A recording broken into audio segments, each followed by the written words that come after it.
Selamat siang, Sobat Bang Subata di seluruh Indonesia, di seluruh dunia, di Desa Nawalu.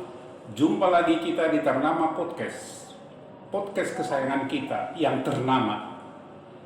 Dan pada hari ini kita didatangi oleh tamu kita yang cantik. Ya. Beliau adalah panggilan sehari-harinya adalah Anna Sinamo. Ya. Pagi Turan. Selamat pagi menjelang siang. Jua-jua. Juan-juan Banta Karina. Juan-juan. Jua-jua itu artinya apa? Apa kabar ya? Horas gitu kalau bangsa Batak. Nah, bagaimana perjalanannya? Repot ya? Jauh ya? Tidak. Tidak. Baik, kita mau ngomong-ngomongin itu ngomong-ngomong tentang budaya Batak. Nah, mungkin budaya Batak ini ada yang mungkin sensitif pengertian orang ya. Tetapi kita mau bincang-bincang ringan aja mengenai Batak ini ya. Kalau sering kan kita dengar ini ada dari Simalungun mengatakan kami bukan Batak. Dari Karo mengatakan kami bukan Batak. Juga dari Pak dan yang lain. Dan bagi saya sih ya sah-sah aja ya. Cuma bagaimana turang ceritanya ini hubungan Pak dengan Batak ini secara umum lah ya. Karena turang ini kan juga menjadi sorotan ini yang saya dengar akhir-akhir ini. Kayaknya mau memisahkan Papa dengan Batak gitu. Coba turang cerita. Diskursus tentang bukan Batak itu adalah diskursus yang sedang ramai hari-hari ini. Gitu ya. Diskursus ini karena adanya perasaan tidak nyaman terhadap konstruksi identitas Batak itu sendiri. Batak itu kan adalah konstruksi identitas yang dilakukan oleh Belanda dan kolonial pada zaman penjajahan Belanda. Itu tahun 1800-an itu ya. Eksistensi Batak itu sendiri itu dimulai pada 1853 ketika pembentukan Keresidenan Tapanuli. Salah satu afdelingnya disebut dengan Afdeling Batak London. Batak London, tanah Batak. Gitu. Batak London atau Batak? Batak London. Nah, Batak London itulah yang kemudian menjadi existing penamaan wilayah yang tadinya Toba London menjadi Batak London. Ya, itu dalam proses pembentukan Keresidenan Tapanuli pada waktu itu. Ya, di Batak London itu sendiri, Afdeling Batak London sendiri, diary itu dimasukkan ke dalam Keresidenan Tapanuli di Afdeling Batak London. Jadi kalau untuk kapan eksistensi Batak itu secara kelembagaan yang formal itu sejak 1853 pembentukan Keresidenan Tapanuli Tapanuli yang kemudian salah satu afdelingnya adalah Afdeling Batak London. Jadi penamaan Batak itu sebenarnya baru ya.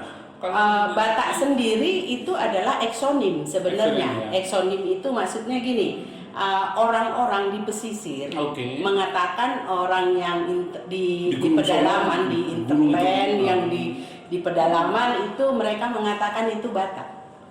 Gitu. Nah, lalu kemudian kan antropolog dan juga pengelana kemudian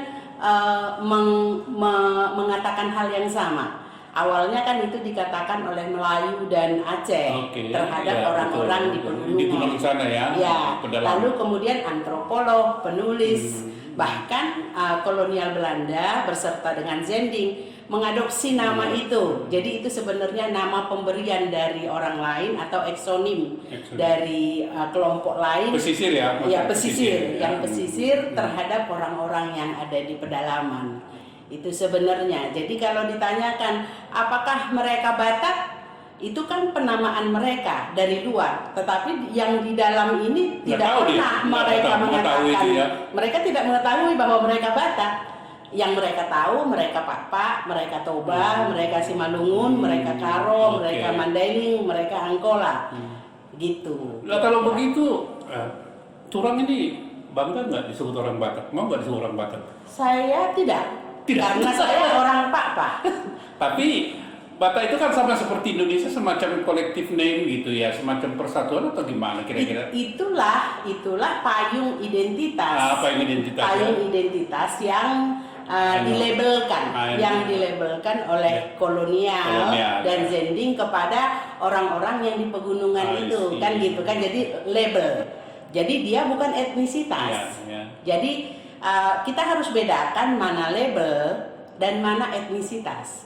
Karena kalau label kan, contoh ini handphone saya ini misalkan, ini dilabelin apa? Oh kebetulan dia iPhone, nah labelnya iPhone, ya kan? Nah, padahal sebenarnya kan ini handphone kan, tetapi saya mengatakan spesifiknya ini iPhone, ya gitu. Jadi sama dong seperti Indonesia sebenarnya ya. Indonesia kan jadi kolektif, bukan kolektif label ya. Ya label. Tapi isinya kan macam-macam. Macam-macam. Ya. Tapi ketika kita bicara sesama kita, ya udah tahu ya. Saya juga begini turang ini contoh ya. Sidalahi juga begitu. Iya. Ada nggak marga Sidalahi? Nggak ada marga Sidalahi. Kok bisa? Tetapi di dalam kehidupan sehari-hari itu selalu dipanggil Sidalahi. Yang sebenarnya Sidalahi tidak ada, yang ada Haloho, Situngkir, Sondiraja sampai dengan Tambunan. Nah ini mirip-mirip begitu. Jadi pelabelan nama, oh Sidalahi katanya, oh ini Batak. Tapi kalau kamu disebut Sidalahi ya, saya Sidalahi. Tapi Sidalahi apa? Nah demikian juga sebenarnya turangnya Pak. Gitu ya. Pak, Karo, Simalungun, Mandailing dan Angkola tidak happy nih dengan label ini. Jadi label ini namanya label kan bisa kita pakai, bisa tidak dipakai ya kan, namanya label. Namanya label bisa dipakai, bisa tidak dipakai. Kalau misalkan label itu memberikan nilai tambah kepada suku kita, boleh kita pakai. Tetapi kemudian kalau label itu akhirnya membuat suku kita hilang dan punah, ya kita lebih baik tidak pakai label itu. Tapi kan tidak membuat punah kan, Pak kan dengan label. Hampir. Oh, kok bisa? Iya. Gimana ceritanya? Makanya saya mau cerita. Saya jadi kaget ini. Ya, saya mau cerita nih. Jadi ada 4 pilar yang membuat kenapa orang Pak dan Karo, Simalungun, Mandailing dan Angkola menganggap label ini harus tidak kita pakai lagi. Karena ada 4 konstruksi identitas yang dibuat oleh kolonial dan Zending pada masa itu gitu. 1850-an itu ya. Nah, itulah yang membuat kenapa 4 instrumen pembatakan ini akhirnya membuat kita nyaris punah. Pertama adalah konstruksi identitasnya adalah kita dipaksa harus mempercayai dan meyakini bahwa kita berleluhur si Raja Batak. Itu adalah konstruksi utama. Pertama, artinya kita memiliki satu leluhur tunggal. Jadi namanya Pak, Karo, Simalungun, Mandailing dan Angkola itu leluhurnya satu. Si Raja Batak namanya. Lalu kemudian leluhur ini dikatakan itu berasal muasal dari Pusuk Buhit. Gitu. Lalu kemudian mereka memiliki Tarombo namanya, Tarombo si Raja Batak. Lalu keempat, sistem kekerabatannya adalah Dalihan Natolu. Nah, ini 4 konstruksi identitas ini yang kita tolak karena tidak sesuai dengan pertama akal sehat, lalu kedua iman kita sebagai orang yang beragama, dan juga tidak sesuai dengan ilmu pengetahuan. Begitu kira-kira. Jadi ini ya, jadi ini jangan sampai salah paham. Kita ini kan berpikir akademik dan apa namanya sesuai fakta dan sejarah. Nah, sejarah Batak ini kan masih banyak mitos-mitos. Banyak juga sebenarnya katanya literatur di negeri Belanda sana ya, sampai ratusan ribu. Nah, orang Batak sendiri diberi label itu nggak tahu deh saya orang Batak atau tidak menurut sejarahnya nih. Dan itu penelitian dari mana? Dari Universitas Negeri Medan ya, Unimed ya.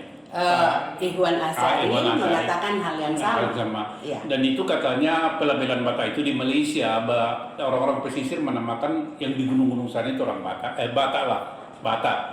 Orang-orang yang apa ya, sadis katanya. Ya, barbar Filipina. Tetapi orang Batak sendiri yang dinamakan itu enggak tahu. Nah, demikian juga halnya dengan yang cerita Turang. Jadi maksud saya Turang, kalau saya disebut Batak, iya, ya sama seperti Silalai, kamu Batak iya.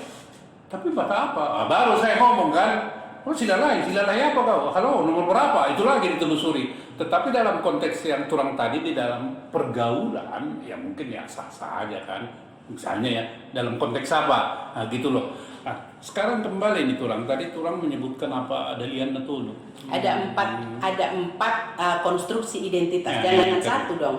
Ada 4 konstruksi yang identitas yang disematkan kepada suku-suku yang di Sumatera Utara ini, yaitu tadi berleluhur tunggal si Raja Batak, berasal muasal dari Pusuk Buhit, lalu kemudian bertarung si Raja Batak, dan bersistem kekerabatan dari Hadnatolu. Ini yang kita tolak. Kenapa? Karena pertama, leluhur kami bukan si Raja Batak. Lalu kedua, asal muasal kami bukan dari Pusuk Buhit. Lalu ketiga, kami marga-marga Pak tidak terafiliasi dengan Tarombo si Raja Batak. Lalu keempat, kami tidak mengenal dari Hadnatolu, tetapi kami mengenalnya Sulang Silima. Nah itu dia. Nah ini cerita yang paling bagus ini. Nah jadi 4 konstruksi identitas yang dipakai oleh kolonial dan Zending itu hanya cocok untuk orang Batak Toba.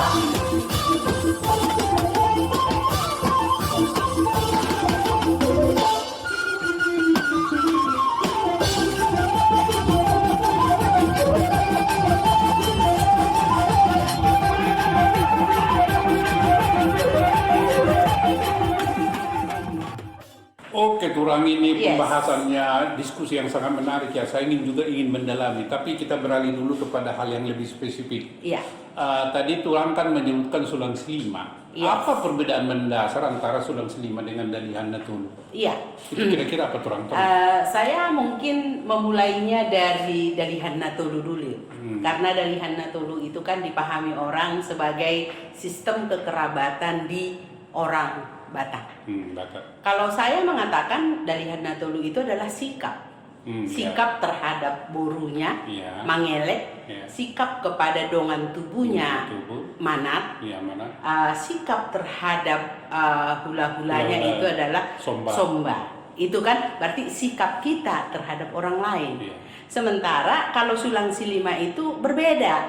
Mungkin bukan orang lain, internal orang dekat lah dulu. Iya. Lanjut. Kalau Sulang Silima itu adalah dasar hukum. Oh, dasar hukum. Iya, dasar hukum. Sulang Silima itu dasar hukum untuk pertanahan, dasar hukum untuk waris, dan dasar hukum untuk adat istiadat suku Papa. Nah, apa itu Sulang Silima? Sulang Silima itu adalah perisang-isang, itu adalah saudara laki-laki tertua. Dari satu keluarga. Dari satu klan. Dari satu keluarga pun bisa, satu opung pun bisa, satu klan pun bisa, satu lebuh pun bisa, satu marga pun bisa. Jadi Sulang Silima ini bertingkat-tingkat. Sulang Silima Sada Jabu, Sulang Silima Sada Bapa, Sulang Silima Sada Empung, Sulang Silima Sada Lebuh, Sulang Silima Sada Marga. Jadi ada 5 levelingnya. Nah, Sulang Silima ini adalah saudara laki-laki paling tua, disebut perisang-isang. Sulang Silima pertulan tengahnya itu saudara laki-laki bagian tengah. Sulang Silima perekur-ekur adalah saudara laki-laki yang paling bungsu. Lalu perbeteken adalah beru, dan puang adalah paman. Nah, ini hak. Tidak bisa kita menghilangkan hak orang, karena katakanlah di dalam satu marga itu menghilangkan salah satu atau 2 daripada kelompok ini itu akan memincangkan keseluruhan, membuat pincang semua sistem. Nah, seperti yang saya katakan tadi, kalau di Dali Hadnatolu kan itu bukan dasar hukum. Kalau di Sulang Silima itu dasar hukum. Oke. Dan itu perbedaan yang paling prinsip, mendasar ya. Kalau tadi Dalihan Natolu adalah sikap kepada pihak lain, kalau Sulang Silima itu adalah dasar hukum. Nah, dasar hukum dengan sikap itu kan pasti dua hal yang berbeda. Lah, ya. Hal yang berbeda. Apakah misalkan dalam Sulang Silima itu tidak ada boru dengan sabutuha dan hula-hula? Ada, tetapi itu hanya bagian kecil daripada acara adat. Sementara kami di Pakpak itu Sulang Silima tidak hanya masalah adat aja yang diurus, ada masalah waris, ada masalah tanah, ada masalah banyak hal. Itulah Sulang Silima ya. Itulah Sulang Silima. Skopnya. Tapi Dalihan Natolu kan agak beda. Iya. Nah, kalau pernikahan gimana? Pakai sistem apa? Kalau ada orang Batak kan Dalihan Natolu juga. Kalau Pakpak ya pakai Sulang Silima juga. Jadi hadir semua di situ. Hadir semua di situ. Jadi bahkan lebih rumit lagi, dia namanya itu, penamaannya itu masing-masing masih terbagi-bagi juga. Nah, jadi tidak bisa kita samakan apple to apple Dalihan Natolu dengan Sulang Silima, karena memang itu dua entitas yang berbeda. Misalkan di peradatan Pakpak tidak bisa kami hanya memakai hula-hula, boru dan dongan sabutuha. Karena kami nggak akan mungkin di adat Pakpak berjalan kalau perisang-isang, pertulan tengah, perekur-ekur, perbetekan dan puang itu tidak hadir. Jadi bagaimana kami menghilangkan dua ini supaya sama dengan Batak? Nggak bisa dong. Tapi kan itu kan sama dengan dongan sabutuha itu. Iya, dongan sabutuha, tetapi dongan sabutuha yang di Dalihan Natolu kan itu dikelompokkan menjadi satu kan. Kalau kami memang itu dipisah. Jadi gimana prakteknya itu kalau pembagian? Prakteknya nanti siapa yang bekerja, siapa yang akan mendapatkan ini, ya terbagi-bagi. Nanti dalam acara adatnya itu akan terlihat siapa perisang-isangnya, siapa yang pertulan tengahnya, siapa yang perekur-ekurnya, siapa perbetekan dan siapa puangnya, itu terlihat dari haliu yang akan diinikan. Kalau istilahnya itu kan jambar gitu ya. Iya. Jambar kan di Dalihan Natolu juga jambar. Iya, jambar, tapi itu kan disatukan. Kalau kita dipisah-pisahkan sesuai dengan posisinya masing-masing. Jadi itu hanya di pesta adat saja kan. Tetapi Sulang Silima itu lebih jauh dan lebih lebar, lebih luas lagi luas cakupannya. Jadi kalau misalkan Dalihan Natolu itu kan individu kepada orang lain. Kalau ini Sulang Silima itu bisa keluarga, sajabu, bisa sada bapak, bisa sada empung, bisa sada lebu, bisa sada marga. Jadi saya sudah memperbandingkan, memang berbeda. Ada bagian daripada Sulang Silima itu Dalihan Natolunya, tetapi itu pun dia masih dibagi-bagi sesuai dengan peradatan adat Pakpak. Nggak mungkin kami memakai Dalihan Natolu. Oke lah, kita itu kan katakanlah wujudnya gitu ya.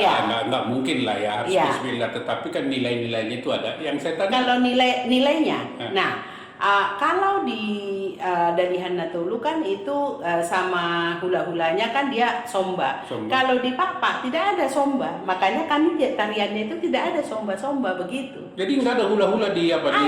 Di Pakpak? Ada namanya hula-hula, tetapi pengidon pedah bukan jadi kami somba gitu. Apa pengidon pedah itu apa?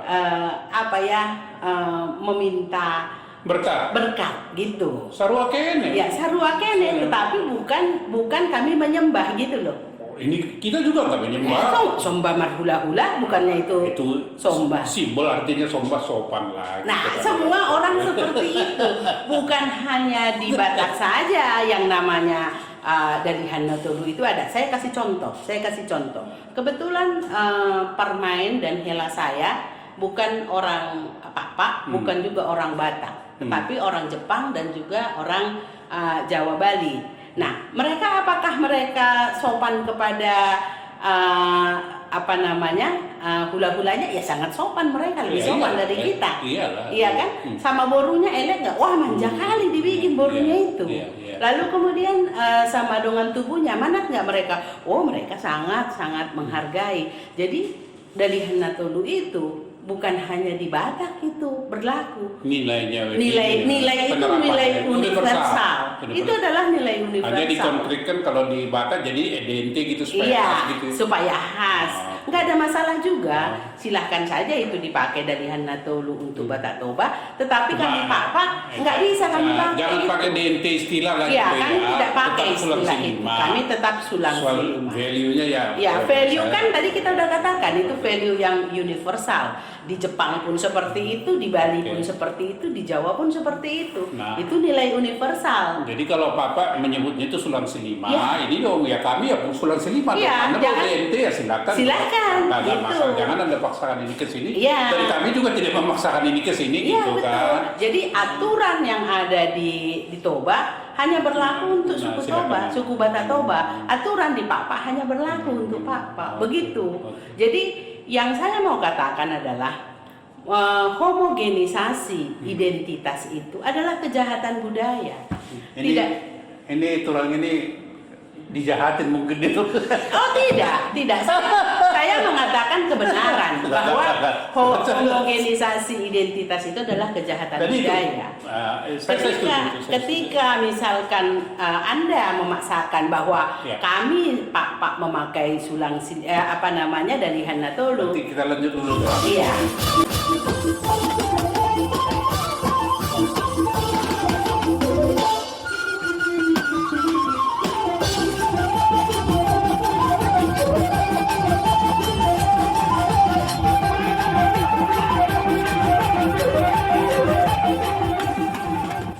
Nah, kita ingin memasuki segmen terakhir di Turang supaya kita lebih mengenal juga Pak Kini ya. Saya juga dari Silalahinan Bola, bagian dari Pak Silalahinan di daerah. Gimana struktur sosial daripada masyarakat di sana, Pak Kini? Maksud saya peranata sosial kampung per kampung apa istilahnya itu? Iya, jadi Pak itu kan terdiri dari 5 suak. 5 suak. Suak itu artinya kelompok. Suak Pegagan. Bukan marga ya, bukan ya? Bukan. Kelompok ya? Pertama adalah suak yaitu Suak Pegagan, Suak Kepas, Suak Simsim, Suak Boang, dan Suak Kelasen. Setiap suak memiliki namanya marga Sipajek Rube, dan marga Rading Beru dan juga Ndiangkip. Ini adalah struktur sosialnya. Sipajek Rube adalah marga-marga asli yang pertama kali membuka kampung tersebut menjadi orang yang pertama kali membuka wilayah tersebut. Pegagan itu ada 3 marga yaitu Matanari, Lingga, dan Manik. Kalau Kepas dia ada 7 marga, Ujung Angkat, Bintang, Kuda Diri, Gajah Manik, Sinamo. Kalau Simsim itu 3 marga, Padang, Berutu, Solin. Kalau Boang itu Maha, Sambo, Kombih, Turuten, dan beberapa lagi. Lalu kemudian di Kelasen itu ada Sinem Koden dan juga ada Empu Bada. Empu Bada itu terdiri dari marga Tendang, Manik, Tendang, Banurea, Manik, Gajah, Berasa, dan Gajah ya? Gajah, dan satu lagi adalah Beringin. Ada 6 mereka. Begitu juga Sinem Koden, mereka ada 6 marga, yaitu marga Tumangger, marga Maharaja, marga terakhir itu adalah Anak Ampun. Nah, jadi ada 53 marga Papa. 53 marga Papa yang terdiri dari 34 marga Sipajek Rube, dan sisanya adalah Rading Beru. Rading Beru itu adalah marga-marga lain yang sudah menjadi suku Papa, tetapi kedudukannya adalah sebagai menantu daripada Sipajek Rube. Jadi kalau di Toba disebut Sonduk Hela ya, Sinonduk Hela. Nah itu adalah marga-marga marga lain yang datang ke Tanah Pak, lalu kemudian mereka menikah dengan putri si Pajak Rube dan mereka menjadi orang Pak. Lalu ada lagi namanya Diangkip, adalah marga-marga yang berjasa kepada orang Pak. Biasanya kan zaman dulu ada peperangan segala macam, lalu mereka berjasa dan mereka diberikan tanah ulayat. Nah, ada satu hal yang unik di suku Pak, bahwa semua marga-marga itu memiliki tanah ulayat. Jadi artinya semua 53 marga yang di Pak itu semua memiliki tanah ulayat, di mana mereka memiliki titik koordinat di sana. Jelas ya titik Jelas koordinatnya. titik koordinatnya. Itulah yang kami sebut dengan lebuh. Jadi kalau peranata sosial yang ada di suku Pak, suak, lalu kemudian marga, lalu kemudian lebuh. Lebuh itu kampung ya? Kampung. Jadi setiap marga kan bisa saja lebuhnya banyak kan. Nah, tetapi di lebuh itulah kemudian kita tahu titik koordinat masing-masing marga tersebut existing gitu loh. Nah, sekarang dari setiap suak ini itu kan berbeda-beda secara geografi ya. Ya, geografi. Kalau dia dari satu ini lebuh atau suak ini berpindah ke suak sini, ada aturannya, boleh nggak sembarang? Oh, tidak bisa. Tidak bisa, tetapi bisa saja dia katakanlah dari suak Kepas pindah ke suak Pegagan, contohnya bisa saja, tetapi karena pernikahan. Jadi kalau misalkan orang Pegagan menikah dengan orang Kepas, lalu kemudian mereka tinggal di Kepas misalkan, maka mereka diberikan tanah ulayat, silahkan saja. Jadi itu yang namanya Rading Beru tadi. Rading Beru. Iya. Gitu bisa. Tetapi kalau berpindah tempat, misalnya dari satu lebuh ya? Iya. Lebuh ke lebuh lain gitu, berpindah tempat begitu bukan karena nikah, boleh nggak? Marga tidak sembarangan membuka lebuh. Nah itu yang saya bilang. Tidak sembarangan membuka lebuh. Katakanlah Simsim. Iya. Simsim pindah ke Pegagan. Iya. Pindah gitu ke sini, bisa nggak pindah itu? Ya nggak bisa, nggak bisa. Jadi artinya yang berhak memberikan tanah Rading Beru adalah si Pajak Rube. Kalau dia nanti menikah dengan orang sini ya, itu baru si Pajak Rube. Baru. Iya. Jadi silarahi Rading Beru dong. Ya Rading Beru. Jadi Pajak Rube-nya kan Pegagan ya? Iya Pegagan. Begitu kira-kira. Silarahi bangga juga ini. Silarahi bangga juga. Luar biasa. Jadi mereka itu dulu seperti Pegagan raja atau apa? Raja memang. Raja. Jadi kami menyebutnya pimpinan dari Suak itu adalah Takal Aur. Takal Aur ya. Atau Raja Aur. Nah, setiap lebuh itu ada raja aurnya. Ada ininya, ada pertaki namanya. Pertaki. Ya, ada pertakinya. Jadi struktur organisasi kepemimpinan di Pak paling atas adalah Raja Aur, Takal Aur atau Raja Aur yang memerintah satu suak. Lalu kemudian di bawahnya ada pertaki yang mengatur lebuh-lebuh itu. Lalu kemudian ada permangmang namanya yang mengatur adat istiadat. Ada permangmang itu ya, adat istiadat dan juga sistem religi. Lalu kemudian ada Pakalima tentaranya. Jadi kalau di Pak itu sistem pemerintahannya itu jelas ya? Jelas, sampai hari ini pun itu masih berlaku. Masih berlaku di Pak. Nah, itu yang mungkin di Toba sekarang kan sudah tidak ada. Yang namanya Bius dan Horja kan sudah tidak berlaku karena dibubarkan dulu oleh Belanda. Tetapi kalau di Pak, lembaga Sulang Silima lah yang sekarang menjadi payung daripada sistem pemerintahan itu. Maka kalau di dalam seperti yang tadi saya katakan, Sulang Silima itu bukan hanya sekedar di pesta adat, tetapi dia adalah sumber daripada hukum. Dia adalah dasar daripada hukum. Dan itu saat ini sudah semuanya marga-marga memiliki lembaga Sulang Silima, dan lembaga Sulang Silima itu berbadan hukum. Oke. Ya. Sebenarnya itu kenapa sampai hari ini tidak ada desa adat kalau begitu? Mestinya kan tidak, mestinya ada desa adat dong. Nah, desa adat itulah yang kemudian inginnya itu kita kembangkan, tetapi kan itu butuh kerjasama dari semua stakeholder supaya semua desa-desa lebuh-lebuh itu tadi bisa menjadi desa adat seperti yang ada di Bali contohnya. Karena silalai Rading Rebu, Rading Beru, Ya. sekarang Rading Beru, Ya. tinggal perintah aja Rading Beru biar kerja. Iya. Siap di dalam itu, iya kan?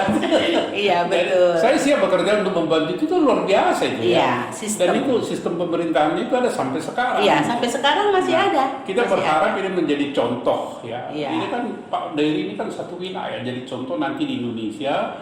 Kalau di Bali kan sudah ada. Iya. Ya kurangnya Iya, di Bali. betul. Di Sumatera Barat sudah ada. Ya, di Papua. Di Papua sudah ada. Nah, Iya. Sumatera Utara ini belum. Nah, kita berharap- kami dalam waktu dekat juga merencanakan kan kami membentuk sebuah Dewan Adat Papa. Nah, Dewan Adat Papa inilah yang kemudian nanti akan menjadi lembaga yang menjadi representasi suku Papa ke dalam dan keluar.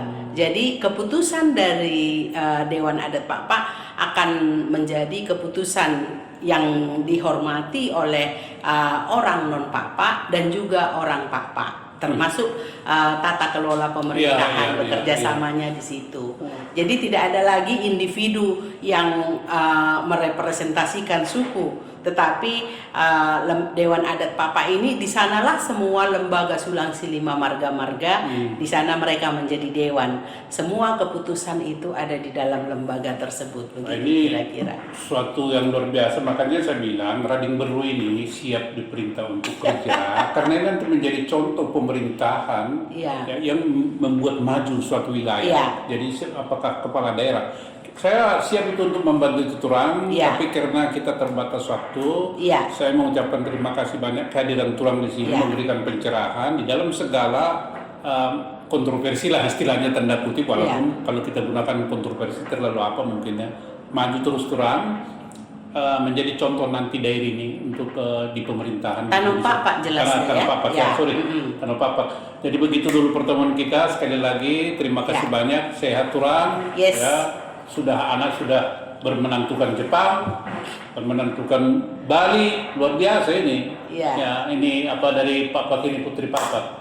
Tapi tetap kalau disebut Batak kan nggak masalah kan?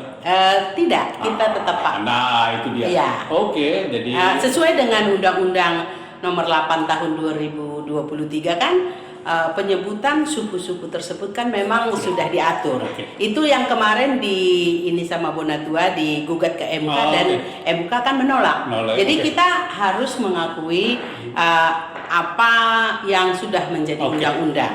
Begitu kira-kira. Setuju saya. Iya. taat kepada peraturan perundang-undangan. betul. Baik, sampai jumpa kembali Tuan, sehat selalu.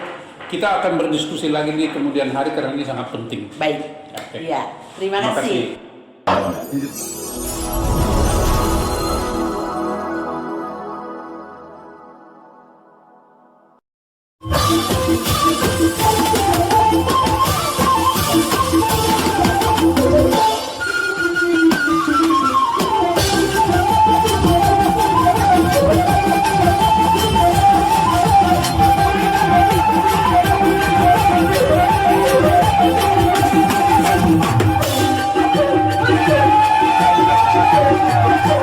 Thank you.